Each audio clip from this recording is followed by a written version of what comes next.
In the Hanover Municipal Corporation, concerns about the spread of COVID-19 in the parish, the Hanover Health Department has had to close the Hopewell Market to reduce the likelihood of an outbreak. Javon Keys reports.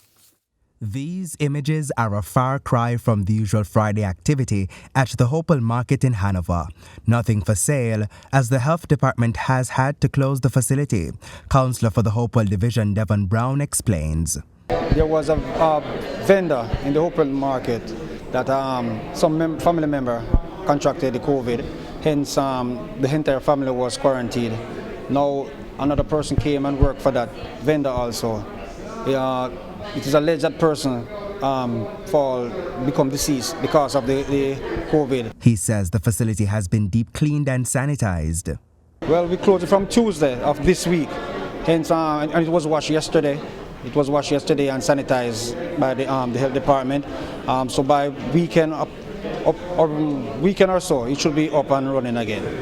Meanwhile, Medical Officer of Health for the parish, Dr. Kausal Singh, says while the parish's vaccination of frontline workers is going well, some persons are still not adhering to the protocols. And with the surge in positive cases, councillors at the meeting also had their own concerns. You find that churches were asked to reduce its numbers, funeral services, weddings, etc.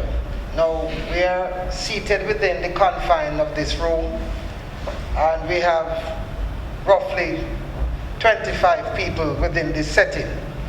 My question to you is, do you think it is safe for us to meet in a setting like this? What is your recommendation? Yes, it is not safe, and other parishes are doing some of the, they are putting some measure on that. I think Zoom platform is also, not only this meeting I'm talking about, all parish council meeting, if we can put it in through Zoom platform or ensure that, I think we did it in the beginning when we were putting the social distancing, we were maintaining. Mayor of Lucy, Sheridan Samuels, had this response. We had planned to do our meetings virtually. All those plans are in place now. So what Dr. Singh has spoke about, we already have those in the pipeline to come up. Javon Keys, TVJ News.